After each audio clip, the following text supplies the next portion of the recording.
The wind was cold that night. Mason pulled his coat tighter and stepped out onto his quiet ranch. His boots crunched over the dry dirt as he walked toward the stable. This land had been his home for many years, just him, his old house, and a few animals. After losing his wife and son in an accident long ago, Mason had chosen to live alone. He didn't talk much to the townspeople. He didn't need anyone, or so he thought. But tonight, something felt wrong. He had heard scratching sounds, not like rats or foxes. This was different, sharp, slow, like claws, and there were whispers. Very soft, too soft to be real, but they were there, his name. Mason, he paused outside the stable door. His hand rested on the handle. His heart beat faster. Just the wind, he whispered to himself. Still, he opened the door slowly.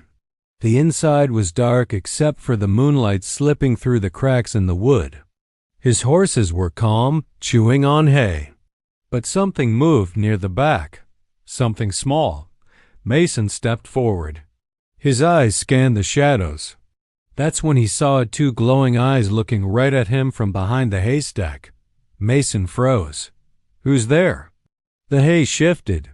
Slowly, two small shapes stepped out. His mouth dropped open. These were not animals. They had long tails, silver scales, and wings that looked too big for their small bodies.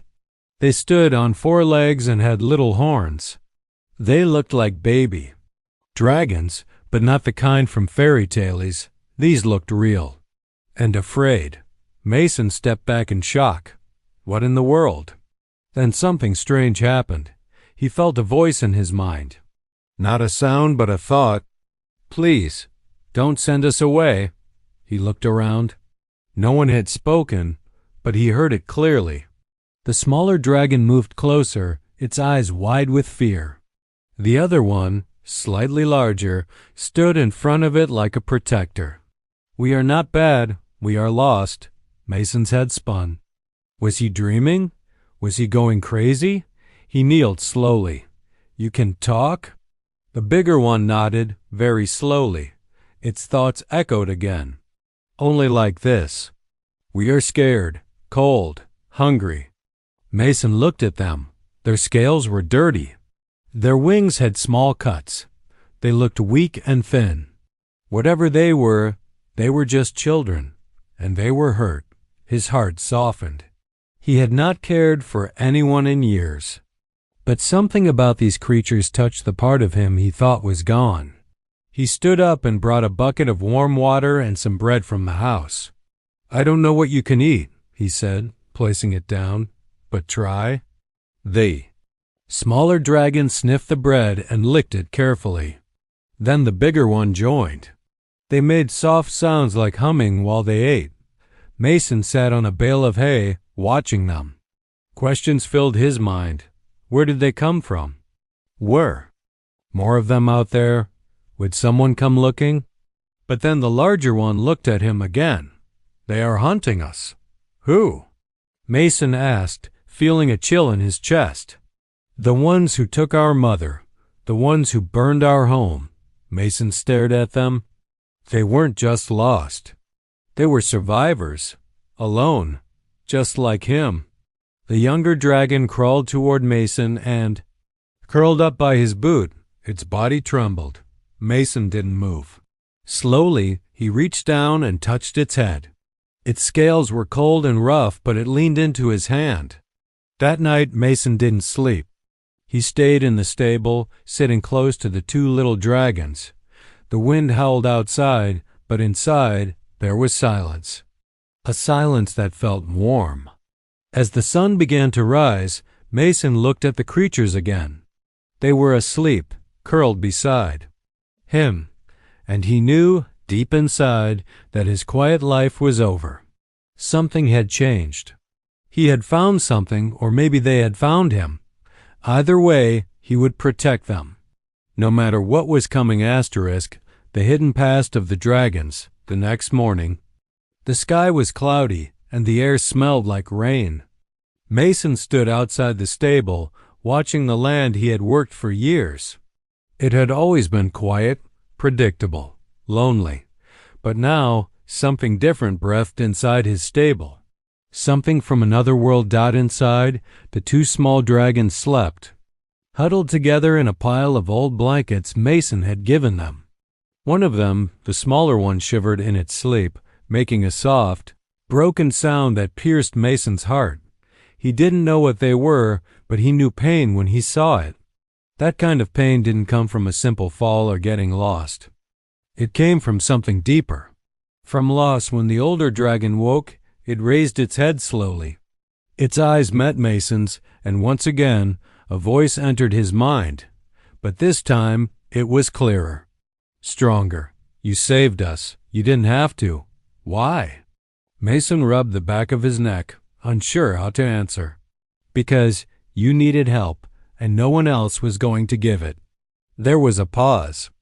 Then the dragon slowly moved closer, its thoughts flowing gently into Mason's mind. We had a mother. She was strong. She flew high. Her fire was blue like the stars. The dragon closed its eyes. Mason could feel the memory in his own chest.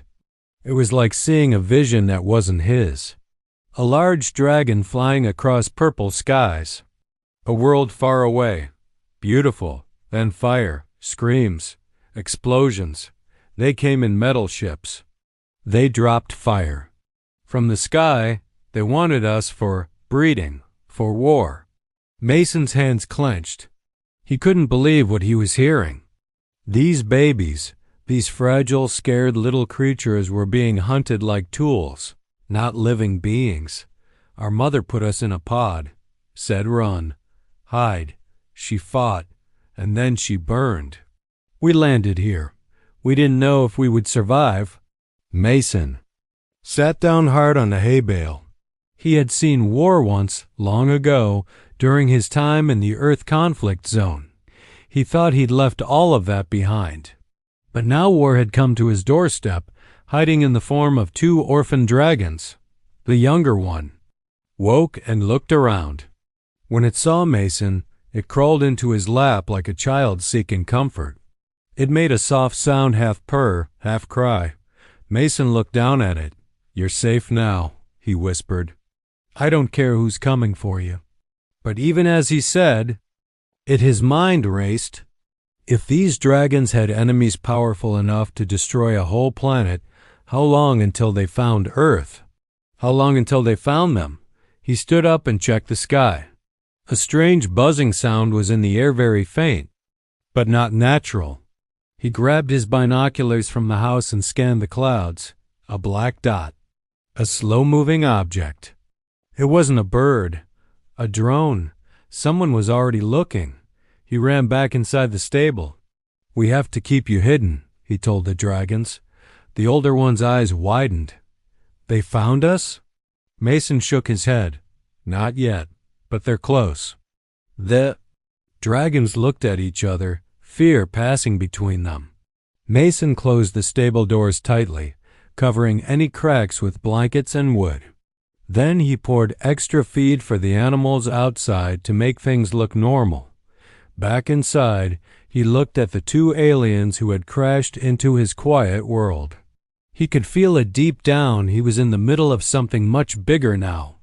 Don't know what you're asking of me, he said, but if you need a place to hide, you've got one. The older dragon lowered its head and touched Mason's chest with its nose. In that moment, he felt something warm spread through him. A bond. A silent promise. They weren't just creatures now.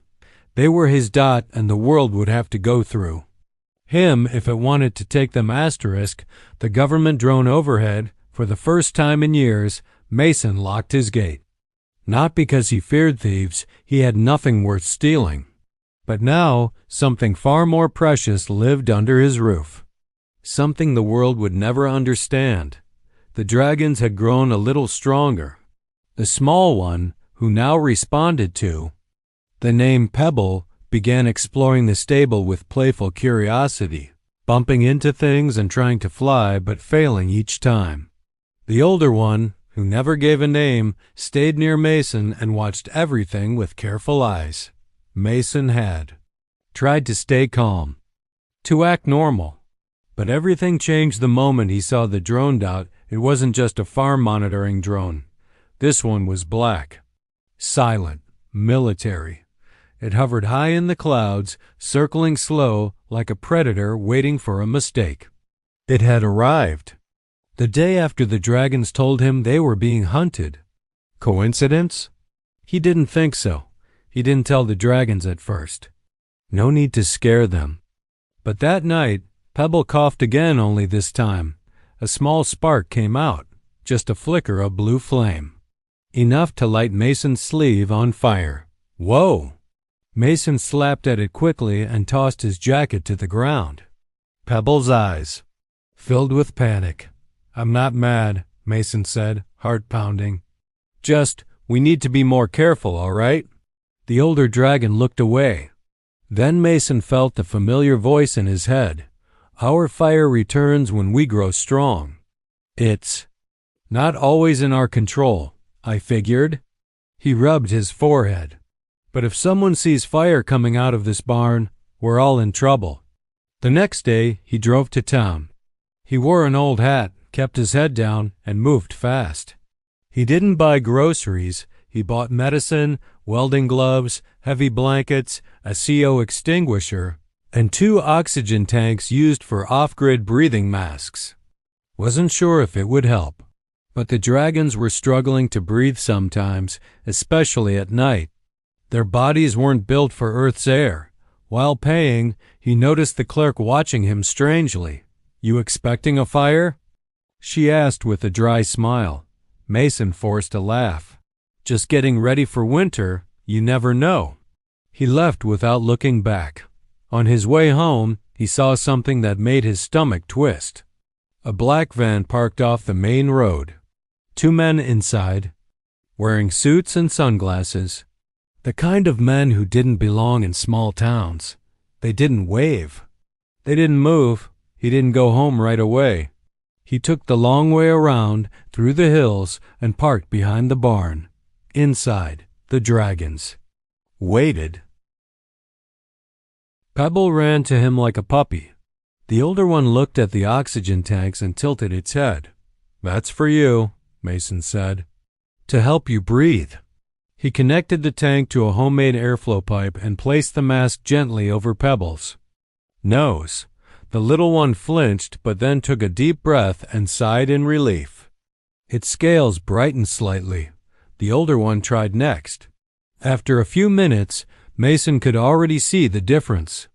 Their movements were sharper, and their eyes clearer. But time was running out. That night, Mason didn't sleep again. He sat with a flashlight, watching the barn entrance. He knew the van was still out there, watching. Waiting. At midnight, the older dragon came closer and placed its head against Mason's shoulder. "They will come soon." Mason nodded slowly. "I know. They will take us. Hurt us. You don't have to stay." He looked at the dragon with tired eyes. "I didn't stay for your sake. I stayed because no one deserves to be hunted. Not children, not you." Outside, the wind howled again. But it wasn't just wind anymore. It was warning. Something was coming. And Mason was ready to fight. The first fire awakens. The days felt heavier now. Mason no longer moved like a simple rancher. Every step he took, every glance at the horizon, was filled with quiet tension. He fed the animals, checked the fences, and fixed a leaking pipe, but all while keeping an ear out for the hum of engines or the crackle of strange signals on his old radio. Inside the stable, the 2 alien dragons were changing.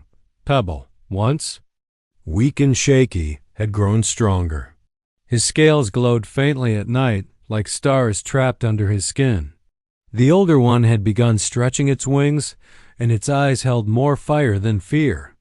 Their breathing had improved with the oxygen tanks. But it wasn't just their health returning. Something deeper had woken. That morning, Mason brought them pieces of cooked meat.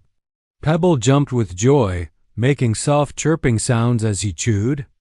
Mason smiled, a rare warmth returning to his face. But then Pebble froze. His scales flickered and a low rumble came from his chest. Mason stepped back. "Hey, you all right?" The older dragon looked sharply at Pebble. But it was too late. Pebble sneezed and a burst of blue fire shot out, blasting across the stable and lighting a pile of dry straw. Flames jumped up, spreading fast. "Water!" Mason shouted, grabbing a bucket and throwing it. But it wasn't enough. The flames roared up the wall. Pebble screamed, backing into the corner, shaking in panic. The older dragon leapt forward and spread its wings, standing between the fire and the little one. Mason ran outside, pulled the hose from the side wall, and charged back in, blasting water into the growing fire. Smoke filled his eyes, and the heat was unbearable, but he didn't stop until the last flame died. The stable was a mess. Half-burnt wood, soaked hay, scorch marks up the side. Pebble curled up, whimpering like a lost puppy. The older dragon turned to Mason slowly. "It is starting." Mason leaned against the wall, coughing. "What's starting?" "The fire is part of us. We cannot hold it back forever.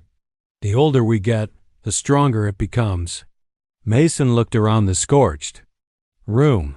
If someone saw that smoke— He didn't finish the sentence. His heart already knew, and his fear was confirmed that afternoon. By sunset, a black vehicle drove up the main road toward the ranch. It didn't stop at the fence.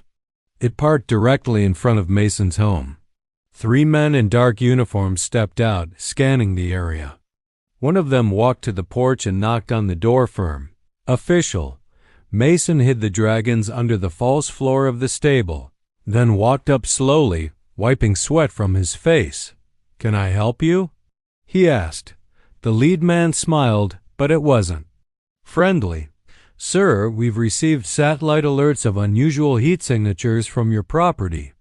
It's a fire risk zone." "Mind if we take a look around?" Mason shrugged. "Already had a small fire in the barn. Put it out myself. Got it handled." The agent's smile didn't change. "That's good to hear. Still, we'd like to do a quick sweep, just to be sure." Mason's blood ran cold. The men started walking toward the stable. He followed, heart thumping. Every step felt like a countdown. When they reached the doors, the lead agent paused and sniffed. "Smells like burned hay." "Like I said, Small." "Fire," Mason replied. Trying to stay calm, one of the other agents reached for the latch, but before he could open it, a deep growl came from inside. The man froze. "What was that?" Mason stepped forward. "Coyote. Got trapped in there last week. Mean little beast. You open that, it'll fly right at your face." The man hesitated. The lead agent glanced at him and gave a nod. "Let's go. We've seen enough." As they walked away, Mason felt his knees go weak. That night, under the stars, the dragon sat beside him, quiet. The older one finally spoke again. "You can't hide us forever." Mason didn't reply, because they were right. And next time, no lie would save them. The offer from the commander. 3 days passed. The black van didn't return. The skies were quiet. But Mason didn't relax. Quiet, he'd learned, was never safety. It was the space between storms. Inside the stable, the dragons grew stronger each day. Pebble could now hover for a few seconds, his wings buzzing like soft thunder. The older one had learned to control small flames, practicing on wet logs Mason gave them. Their bond with Mason had grown too. They trusted him now not just as a helper, but as something closer. Family. But trust didn't stop the world from knocking. One morning, Mason heard the crunch of boots on gravel before he even opened the door. This time, it wasn't agents or soldiers. It was someone higher. A tall man in an iron-gray coat stood outside the gate, waiting, hands behind his back like he owned the land. Mason stepped onto the porch, shotgun slung on his shoulder knot. As a threat, but a reminder. Name's Commander Vale, the man said. Special Investigations. I believe you've met some of my men. Mason didn't answer. Vale looked past him at the ranch. Beautiful land, peaceful, a good place to disappear. What do you want? Mason asked flatly. The commander smiled thinly. Let's not waste time. We know something crash-landed near here. We've tracked the energy trail, and we're confident it's not from Earth. Mason's stomach sank, but he kept his face blank. Vale continued. We believe 2 alien specimens survived, juveniles, highly valuable. Now, we're not here to cause trouble. In fact, I'm here to offer you something. He reached into his coat and pulled out a small tablet. A video played on the screen. Military labs, cages, alien bodies, and then dragons. Adult dragons, chained, sedated, cut open. Mason flinched. Vale paused the video. These creatures are powerful, dangerous. They breathe plasma hotter than any flamethrower. We're not monsters, Mr. Mason. We just believe in control. Safety. If they're with you, you're not safe. He stepped closer, lowering his voice. Give them to us, quietly, no fuss. And in return, we'll give you a new identity, credit, a place far away from all this. You can live in peace again. Mason looked into the man's eyes, cold, calculating, not a trace of regret. He didn't answer. He didn't have to. He just turned and walked back into the house, closing the door without a word. The commander didn't knock again. Inside the stable, Mason found the older dragon waiting. Pebble hid in the shadows, shaking slightly. We heard, the older one said in his mind. They want us. Mason nodded. They offered me peace in exchange for you. And? He crouched down beside them. I told him to go to hell. The dragon's eyes shimmered. Why? You owe us nothing. Mason didn't answer at first. He looked at the burn marks on the stable wall, the claw prints in the dirt, the blanket he'd laid out that now served as a nest. You're not just something that fell from the sky, he finally said. You're not tools or weapons. You're kids, scared, alone, and I know what that feels like. The older dragon blinked slowly. Then, for the first time, it spoke aloud. Not through thought, but in a raspy, broken voice that shook the air. Father. Mason's heart skipped. He opened his mouth to reply, but no words came. He simply reached out and placed his hand gently on the dragon's head. Outside, a quiet drone passed over the ranch, its red light blinking once, then disappearing into the clouds. The silence returned. But this time, Mason knew it wouldn't last. Flight across the desert became a dawn. No sirens, no warnings. Just the sharp buzz of cloaked drones dropping into the fields, silent and smooth like vultures. Then came the boots. Dozens of black-clad soldiers moving through the morning fog, rifles ready, eyes cold. Mason had already planned for this. The night before, he'd stripped his old hover truck down to its bones, refitted it with parts from a rusted-out harvester, and rigged a shield to mask heat signatures. It was ugly. It was loud.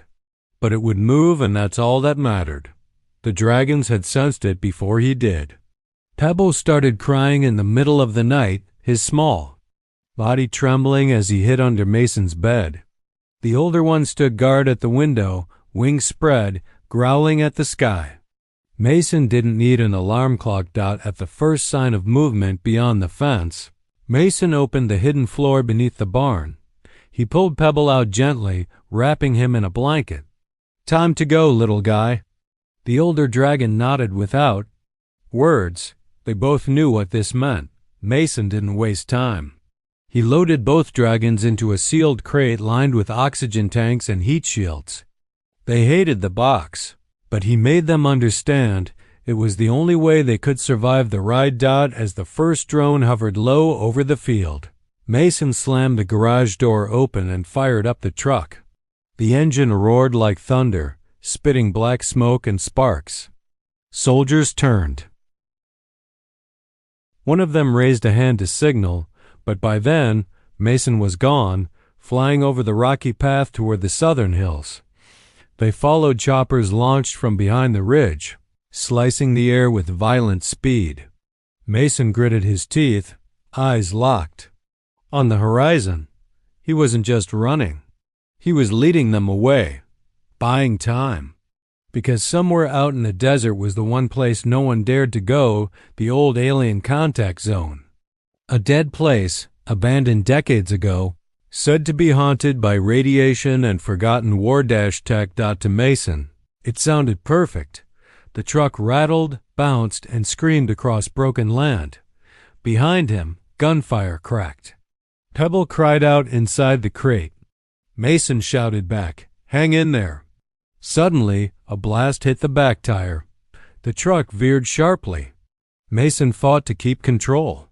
He slammed a button on the dash. A homemade flare launcher fired behind them, releasing a blinding flash of white-hot light. The choppers pulled back, momentarily disoriented. That was his window. Mason turned hard into the dry riverbed and vanished beneath the canyon walls. They drove for hours. No more bullets, no more drones. Only dust, wind, and silence. When they finally reached the edge of the old alien zone, Mason stopped the truck and stepped out. The land was cracked and dead.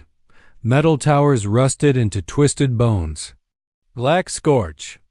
Marks stained the ground like forgotten shadows. He opened the crate. Pebble stumbled out first, eyes wide and confused.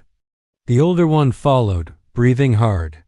They looked around at the broken world. Mason fell to his knees, exhausted. "Where?" "Here." The older dragon walked to his side and sat beside him. "This place, it remembers pain." "Yeah," Mason said. "That's why no one comes here." They rested for a while in silence. Then Mason pulled out a small device he had stolen long ago, a signal blocker and jammer. He planted it in the center of the zone. Within moments, a hum filled the air, invisible, but strong. "They won't track you now," Mason said. "You're safe, for now." But then Pebble whimpered. Mason turned and saw blood bright and blue on his side. A bullet had grazed him in the chase. Mason hadn't seen it. Pebble's breathing was shallow. The older dragon roared and curled around him protectively. "No, no, no." Mason rushed to his bag, pulled out his last medkit. But it wasn't enough. The wound was deep. Then, weak and trembling, Pebble looked into Mason's eyes and whispered through thought, "We want to live.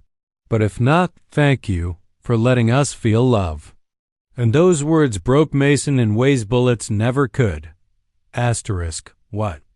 They broke him. The desert wind howled like ghosts from a forgotten war. The sky was darkening, not with night, but with storm clouds and distant engines. Mason sat beside the wounded Pebble, his hands soaked in bright blue blood, his breath shallow. The little dragon lay weak in his arms, shivering, his scales dimming. The older dragon stood nearby, wings stretched, eyes locked on the horizon. Its body was tense, ready to fight, but its heart was already breaking. They had run so far. Mason had given everything, his home, his peace, his safety. And now it felt like none of it was enough. Pebble coughed weakly and looked up at him, tiny sparks escaping his nose. "Don't cry," came the soft voice in Mason's mind. "I'm not," Mason whispered, but his voice cracked. "I'm just angry." The older dragon slowly approached and lay its head beside Pebble. Then it looked at Mason. "We know they're coming. We know they won't stop." Mason gritted his teeth. "Let them come. I'll fight them all." The dragon shook its head slowly. "You already gave us everything. Your food, your shelter, your heart, now? We ask for one more thing. Mason looked at it, confused. Let us go. His whole body froze. What do you mean? Let us die free. Don't let them take us. Don't let them turn us into weapons, into monsters. Let us burn this place. With us inside. Let our ashes be the last thing they see. That's what we ask.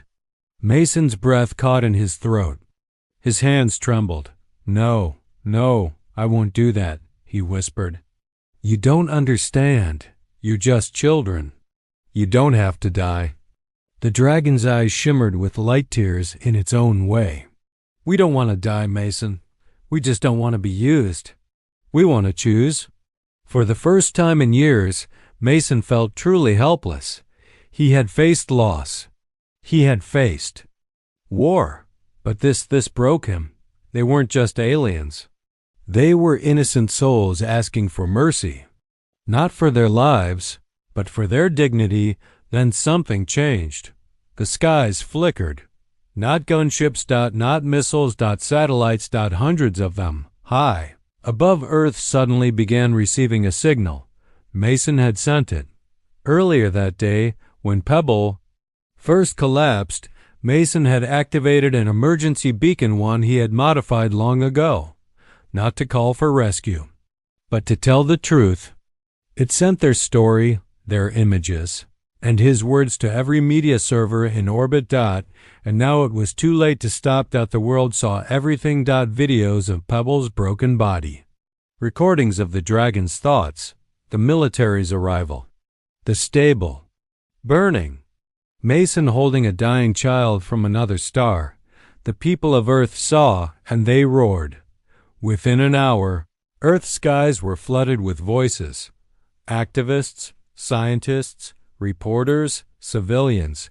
Protests erupted. Demands were made. The soldiers never reached Mason. They were ordered to retreat. The government denied involvement. Public pressure was too loud. Too furious. By nightfall, Mason sat in the ruins of the alien zone, holding Pebble, still alive. Weak, but alive. Medical drones arrived not from the military, but from independent scientists sent by donations pouring in from around the world. The dragons were saved. Not by weapons. Not by war. By truth. Weeks later, the stable was rebuilt. Not just for horses, but as a sanctuary. A place for the broken, the hunted, and the forgotten. Mason stood at the gate, watching Pebble fly just a few feet, wings flapping. Hard, but proudly. The older dragon stood beside him, taller now, its eyes wiser. They had survived, not as tools, not as weapons, but as family, and Mason. The lonely rancher who once thought his life was over had become something else, a father, fighter, and a name the stars would never forget.